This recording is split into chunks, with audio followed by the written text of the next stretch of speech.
Hey, I'm from Mexico, and my family is kind of wealthy. That's why we have a maid living with us who does the housework. She also has a daughter called Maria, who's 1 year older than me. We never talked much because Maria wasn't allowed to leave her small chamber unless she helped with the housework or had to go to school. I know we didn't treat her well, but a few months ago, she started giving me eye contact, and I always smiled back at her. I mean, she was quite beautiful. I even tried talking to her, but she was too shy and couldn't bring out a single word. But one Saturday morning, she came into my room to bring me breakfast. I told her, "Oh wow, that looks awesome. Thank you so much." That's when I noticed that she was wearing a rather revealing outfit. She put the breakfast on my bed, bowed down, and said, "Sir, can I do you any other favor?" Wow, I could see her bra, and it was so arousing. I offered her to sit down on my bed and eat the breakfast with me together. It was the first time we had a real conversation, and after a few minutes, she said, "It's very cold in here." I responded, "I'm sorry, the air conditioning is too strong, but you can come under my blanket." Suddenly, we were laying right next to each other with my legs touching hers. I even put my hand on her thighs. Things were great until my mom came into the room. She saw us and said, "Oh my God, what are you doing? How can you sleep with a girl like her?" Maria was so embarrassed. She ran outside. Meanwhile, I tried to explain to my mom that we hadn't slept with each other. But my mom responded, "She only wants to get pregnant by you, so she gets our money." Wow, my mom always saw the worst in other people. No wonder she was a terrible person herself. I mean, our maid was living with us for 5 years, and we still treated her like a worthless servant. My family didn't even pay for Maria's school fees. But I liked her a lot, and we started seeing each other in secret. I still remember the first time she came into my room at night. She was still shy and only said, "Hey." I stood up and said, "Wow, you look beautiful." But she was so nervous, she couldn't even look me in the eyes. I had never felt more aroused.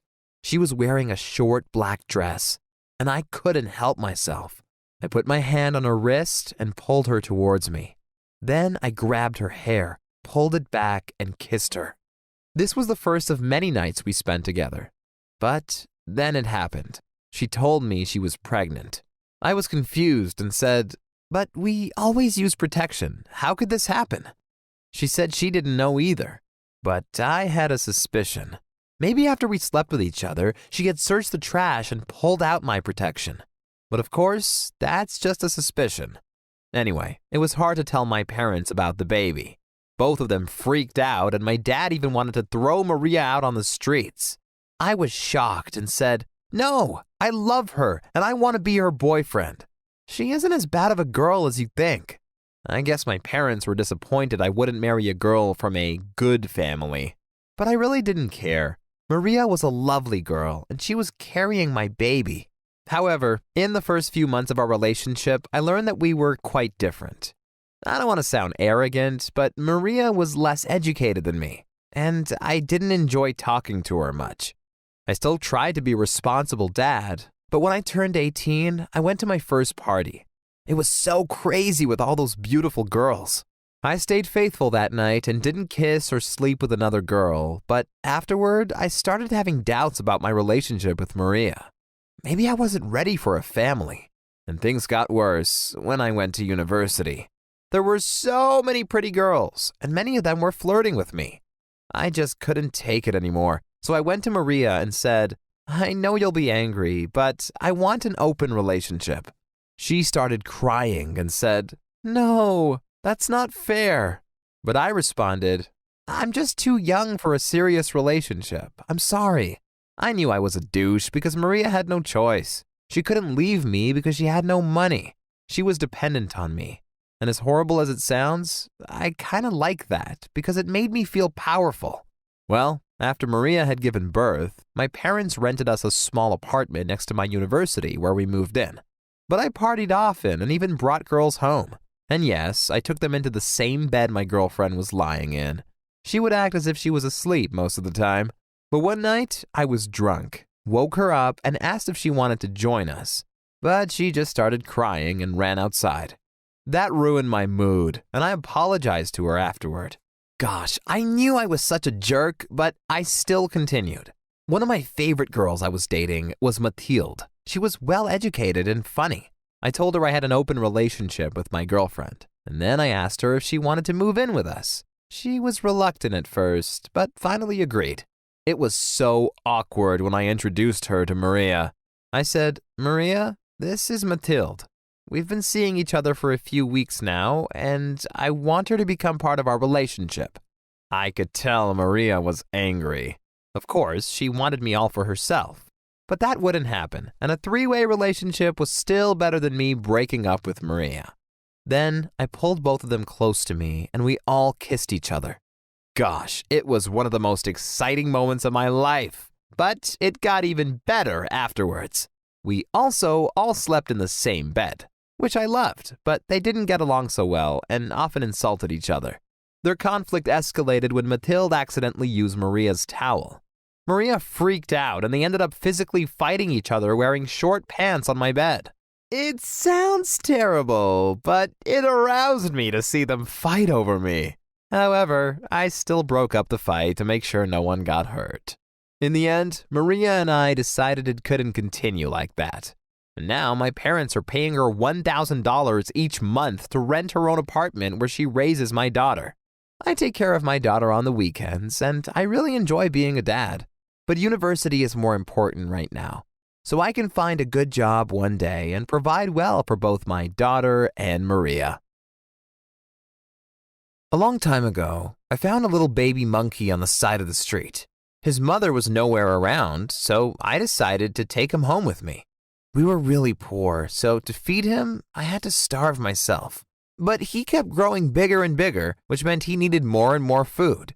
I was getting so thin, I was close to death, and my mom forced me to let him go. I was crying as I opened the door, and he ran outside. I felt like I had lost a good friend. But after a few hours, I heard a knock at the door. So I opened it up, and there was my monkey friend again. He was holding 4 bananas and gave one to me, one to my sister, and one to my mom. Of course, we thanked the monkey and told him to go get more bananas. But this time he came back with 1 papaya and 1 mango. We figured he must have stolen them from the market. Well, this went on for several weeks. But one day he came back with a little gold necklace. It was beautiful. So the next day, I gave it to a girl in my class named Ananya. She was even poorer than we were. Her mother had died, so she had to work as a maid for my evil classmate Champak after going to school all day. Champak treated her like a servant. He made her carry his books everywhere. And he loved barking orders at her in front of the whole class. I put the necklace around her neck, and she looked so beautiful. She gave me a kiss on my cheek and said, "Thank you." But the next day, she came back crying. She said Champak took the necklace from her and accused her of stealing it. He was really mean to her about it and punished her by making her scrub his room with a toothbrush. I wanted to fight Champak. I wanted to end him. But he was as strong as a grown man. Besides that, his father was powerful and could easily take revenge on my mom and sister. He could have done terrible things to them. I was devastated and went home feeling helpless. But then I saw my monkey bring us more bananas, and that gave me an idea. I'd train him to steal from Champak's home. Maybe he'd even find some valuable stuff to bring me. To train him, I hid a fake golden wristband around our house. Anytime he found it, I rewarded him with a little bit of chocolate.